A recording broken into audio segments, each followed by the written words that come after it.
Welcome to my class student. We are doing English grammar और अभी हम story writing हम सीख रहे हैं और इसके मैं रूल्स बताने जा रही हूँ आपको ना। Writing short stories means beginning as close to the climax as possible. अगर आपको शॉर्ट स्टोरी लिखनी है, आपको एग्जाम में आएगा, आपके वर्ड लिमिट्स रहते हैं, तो जैसे ही शुरुआत हो तो वो कहानी तुरंत क्लाइमेक्स के आसपास पहुंचने वाली होनी चाहिए।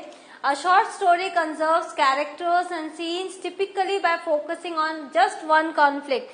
और जब आप शॉर्ट स्टोरी लिख रहे हो तो आपका जो कैरेक्टर्स है, आपका जो सीन्स है, उसमें आपको बहुत ही उसको आपको कंजर्व करना है। आप सारे आप उसके कैरेक्टर्स के शेड्स नहीं दिखा सकते हो और सिर्फ एक कॉन्फ्लिक्ट पर आपको फोकस करना है and drives towards a sudden unexpected revelation.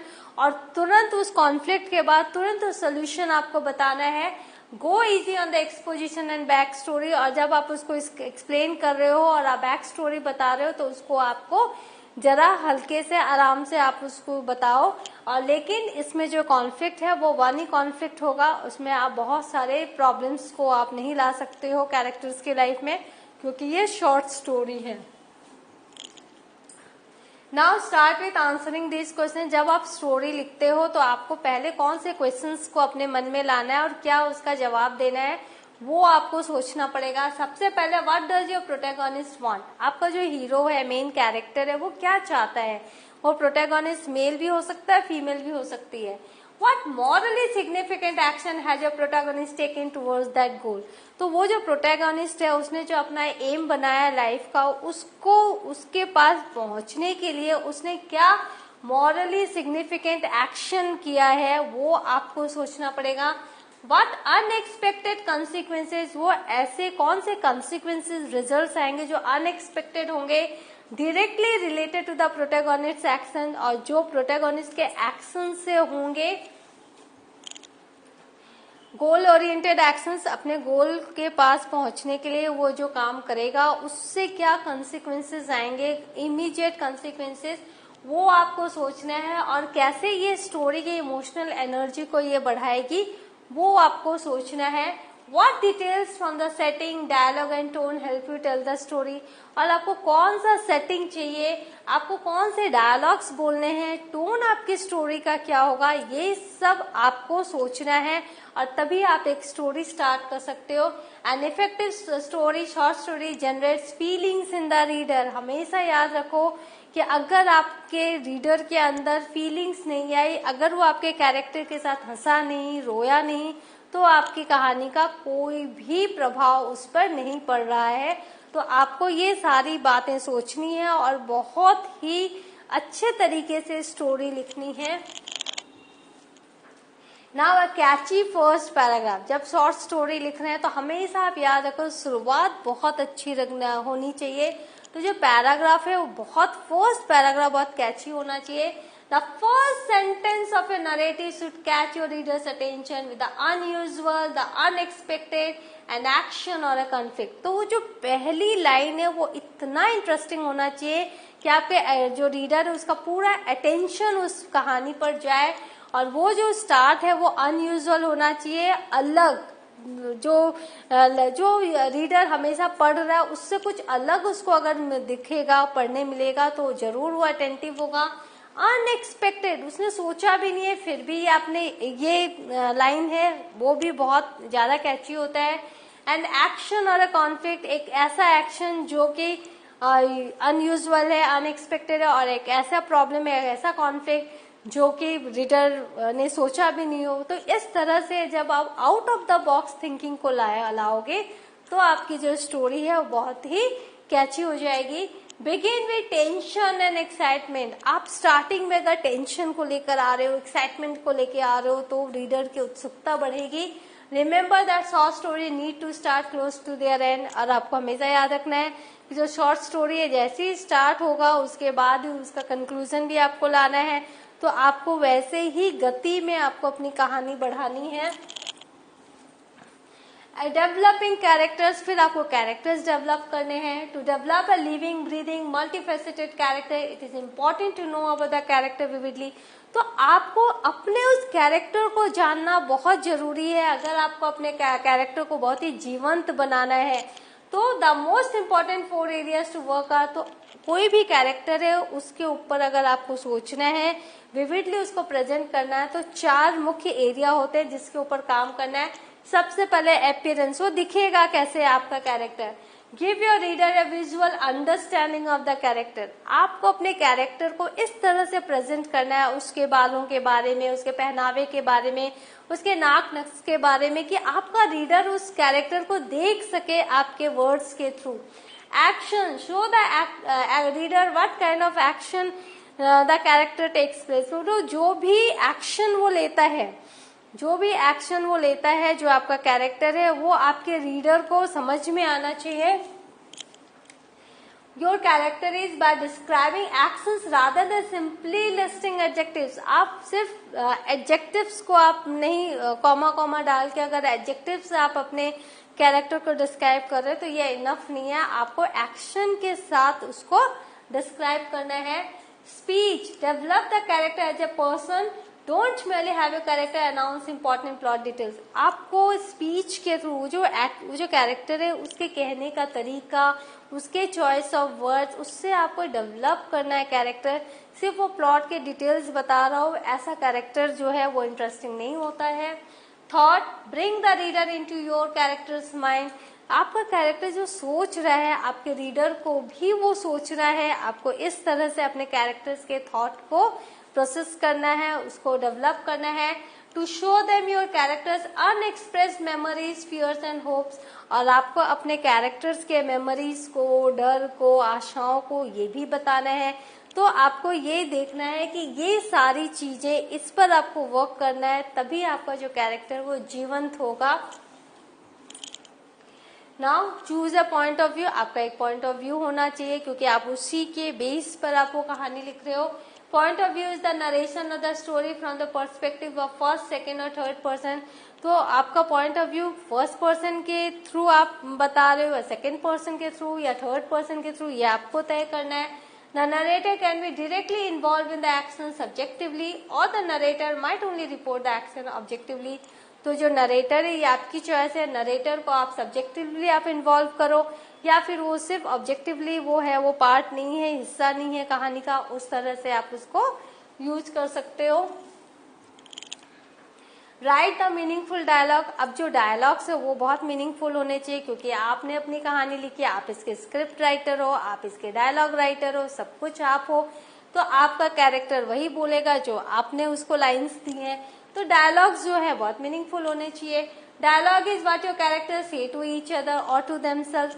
John asks nervously is an example of telling, अब कौन, मैंने क्या कहा, जब आप कैरेक्टर को एक्सप्लेन कर रहे हो सिर्फ लिस्ट ऑफ एडजेक्टिव्स मत लगाओ, तो यहाँ भी तो आप उसमें थोड़ा सा और उसमें आप विविधता लाओ, वो कैसे बोल रहा है, ही आस्क्स नर्वसली, तो जो रीडर है उसके दिमाग में वो जॉन का चेहरा आ जाएगा जो बहुत नर्वस है और वो बोल रहा है। तो इस तरह से आपको अपने कैरेक्टर को शब्दों के थ्रू प्रेजेंट करना है।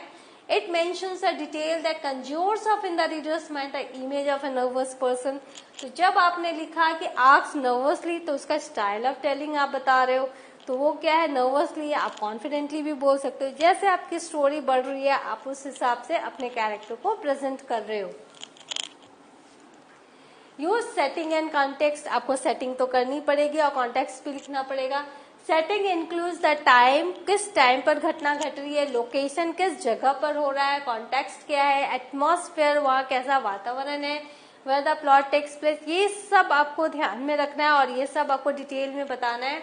Combine setting with characterisation and plot, और आपका जो प्लॉट है और आपका जो कैरेक्टराइजेशन है, कैरेक्टर स्केच है, उसको भी आपको उसके साथ कंबाइन करना है। Include enough detail to let your readers picture the scene, but only details that actually add something to the story. आप अपने रीडर्स को जब कोई कहानी बता रहे हो तो आप वही एक्शन आप उसमें डाल रहे हो, डिटेल ऑफ दोज एक्शन, जिससे कि आपकी कहानी आगे बढ़ रही है। आप बेवजह के बहुत सारे एक्शंस डाल के आप रीडर को बोर नहीं कर सकते। For example, do not describe Mary locking the front door walking across the yard, आप ऐसे मत लिखो कि जो मैरी है, जो कैरेक्टर है, समझ लो आपकी कोई कैरेक्टर है, उसने दरवाजा बंद किया, उसने फिर वो यार्ड की तरफ गई, ओपनिंग द गैरेज डोर को खोला, putting air in a bicycle tyres में उसने हवा भरी, गेटिंग ऑन हर बाइसिकल पर उसने सवारी की। None of these details matter except that she rode out of the driveway without looking down the street. तो इतना सब लिखने के बावजूद अगर आप सिर्फ ये लिखते हो कि वो क्या कि अपनी साइकिल पर चढ़कर वो निकल गई without looking down the street, उसने रास्ते की तरफ बिना ध्यान दिए, तो ये क्या होता है, ये कहानी को आगे बढ़ा रहा है और आपका जो रीडर है वो बोर नहीं हो रहा है। Use 2 or more senses in your description of setting, और आप कोई भी 2 या उससे ज्यादा सेंसेस यूज कर सकते हो अपने डिस्क्रिप्शन को, अपने सेटिंग को डिस्क्राइब करने के लिए। ना sequence to follow up in plot, आपको प्लॉट में एक सीक्वेंस फॉलो करना है जो बहुत ही जरूरी होता है। सबसे पहले होता है एक्सप्लोजन या हुक, वो जो टॉपिक होता है किस पर वो जो अटकते हैं, जो हम रीडर जो अटकेंगे आपकी कहानी पर, वो आपको बहुत ही केयरफुली आपको सोचना है। A thrilling, gripping, stirring event or problem that grabs the reader attention right way. तो आजकल की जो का जो रीडर है वो कैसी स्टोरी चाहेगा, बहुत थ्रिल वाली होनी चाहिए, बहुत ग्रैबिंग होनी चाहिए, ग्रिपिंग पकड़ के रखने वाली होनी चाहिए, और बहुत ही स्टोरिंग इवेंट होना चाहिए। एक ऐसा इवेंट जो आपको हिला दे, अंदर तक आप महसूस कर सके उसको, या फिर कोई ऐसा प्रॉब्लम। तो अब जब आप ऐसी कोई चीज के ऊपर कहानी लिखोगे तो आपका रीडर का अटेंशन हमेशा रहेगा। कॉन्फ्लिक्ट, क्या प्रॉब्लम आप अपनी कहानी पर दिखा रहे हो। A character versus the internal self और एन एक्सटर्नल समथिंग और समवन, तो आपका जो कैरेक्टर है या तो वो खुद से लड़ाई कर रहा है या बाहर उसके साथ कुछ ऐसा हो रहा है जिससे वो जूझ रहा है, तो वही प्रॉब्लम है, तो आपको ये बताना है। तो ये पहले आपने एक्सप्लोजन और हुक किया, फिर आप आए कॉन्फ्लिक्ट के ऊपर। फिर है exposition, that is background information required for seeing the characters in this context, कि आपका जो कैरेक्टर है उसके बारे में अगर आपको डिटेल बतानी है कि आपका कैरेक्टर ऐसे क्यों बिहेव कर रहा है, तो आपको थोड़ा सा उसके बैकग्राउंड के बारे में बताना पड़ेगा ना। कॉम्प्लिकेशंस, अब कोई भी लाइफ बिना कॉम्प्लिकेशंस के पूरी नहीं होती, तो आपको कॉम्प्लिकेशंस अपने कैरेक्टर के जीवन में डालना पड़ेगा। वन और more problem that keep a character from the intended goal, तो उसके जो गोल है उसके पास पहुंचने के लिए कुछ एक प्रॉब्लम्स आपको ऐड करनी पड़ेगी, ताकि वो जो कैरेक्टर है वो जुझारू लगे, हिम्मती लगे और सॉल्यूशन प्रोवाइड कर सके हर प्रॉब्लम्स का। Then transition, image, symbol, dialogue that joins paragraphs and scenes together, तो ये ट्रांजिशन है, उसमें क्या है, आपको इमेज दिखाने हैं, आपको सिंबल्स यूज करने हैं, डायलॉग्स यूज करने हैं और पैराग्राफ्स को ज्वाइन करना है और वो सीन्स को ज्वाइन करना है, ताकि एक फेज से दूसरे फेज में जो ट्रांजिशन हुआ है वो रीडर को पता चल सके ना। फ्लैशबैक, अगर जरूरी है तो फ्लैशबैक देना है, क्योंकि आपको राइटर के कैरेक्टर को डिस्क्राइब करना है, तो उसके पहले की कुछ घटनाएं या तो वो याद कर रहा है या वो बोल रहा है, मोनोलॉग में बोल रहा है या किसी और को बोल रहा है, तो वो आपको थोड़ा ऐड करना पड़ेगा। Remembering something that happened before the short story takes place, वो पर्टिकुलर घटना होने के पहले, क्योंकि जब हम किसी प्रॉब्लम का सोल्यूशन ढूंढते हैं तो हम अपने पास्ट के एक्सपीरियंस को ही ध्यान में लाते हैं, तब हम किसी प्रॉब्लम का सोल्यूशन ढूंढते हैं। तो इसके पास्ट में जाके इसने ऐसे सिचुएशन से वो गुजरा है कि नहीं आपका कैरेक्टर, वो आपको थोड़ा बताना पड़ेगा। क्लाइमैक्स आ गया, when the writing action of the story reaches the peak, यहाँ पर जब क्लाइमैक्स आता है तो मतलब जो स्टोरी का जो पीक है, टॉप पॉइंट है, वहां आ गया और ये बहुत ही इंटरेस्टिंग होता है। Following action, releasing the action of the story after the climax, उसके बाद जब वो क्लाइमैक्स में पहुंच गया, जब सब कुछ अति होता है, क्लाइमैक्स में जब पहुंच जाता है, उसके बाद जब सोल्यूशन आता है धीरे धीरे, तो जो फॉलोइंग एक्शन आता है उसको आपको ध्यान में रखना है। उसके बाद आता है resolution. Resolution is when the internal and external conflict is resolve, जब जो इस इंटरनल और एक्सटर्नल जो कॉन्फ्लिक्ट है वो रिजॉल्व हो जाता है, आपको सोल्यूशन मिल जाता है, आपका कैरेक्टर विजयी होता है, अपने गोल तक वो पहुंच जाता है, दैट इज रिजोल्यूशन। फिर क्रिएट कॉन्फ्लिक्ट एंड टेंशन, तो कैसे क्रिएट कॉन्फ्लिक्ट और करेंगे और टेंशन को कैसे क्रिएट करेंगे। Conflict producer tension that makes the story begin, क्योंकि टेंशन से ही स्टोरी आपने स्टार्ट की है। Tension is created by opposition between internal और एक्सटर्नल फोर्सेस कंडीशन, जब आंतरिक और बाहर के बीच में जब कॉन्फ्लिक्ट आता है, ऑपोजिशन आता है, तो टेंशन क्रिएट होता है। by balancing the opposing forces of the conflict। और जब आप बैलेंस करना चाहते हो उन फोर्सेस को जो आपको गोल तक पहुंचने नहीं दे रहे, तब टेंशन होता है। You keep reader glued to the pages wondering how the story will end। और जब आप इस तरह से टेंशन और कॉन्फ्लिक्ट क्रिएट करोगे तो आपका रीडर वो पेजेस पे एकदम चिपका हुआ रहेगा एंड तक। उसके बाद पॉसिबल कॉन्फ्लिक्ट्स इंक्लूड, कौन कौन से कॉन्फ्लिक्ट्स हो सकते हैं? The protagonist against another individual, दूसरे व्यक्ति के साथ आपका जो प्रोटैगोनिस्ट है, मेन कैरेक्टर है, उसका opposition.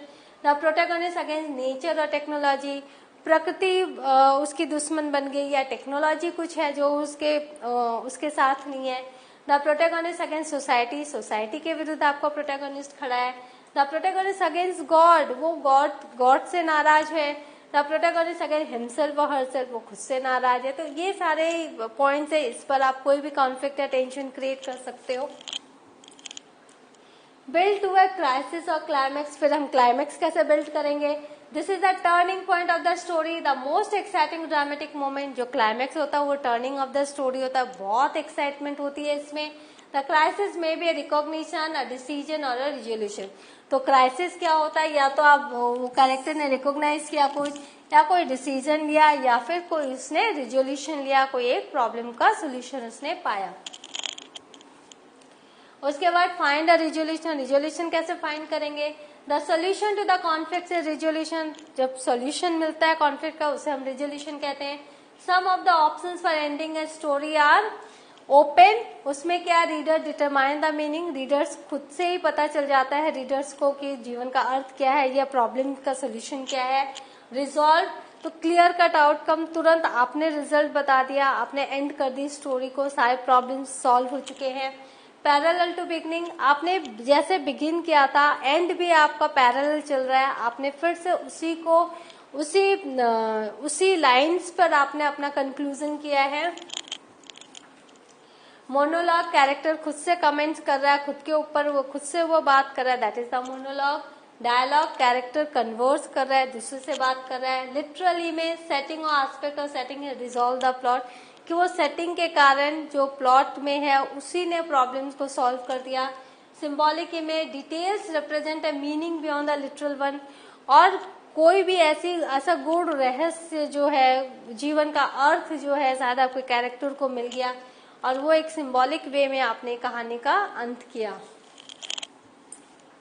So what have you learned? We have learned how to write a story. In the next session, I will tell you from exam point of view what are the things that you have to take care of. So go through all these things and read many stories so that आपको ये समझ में आ जाए practically. Thank you.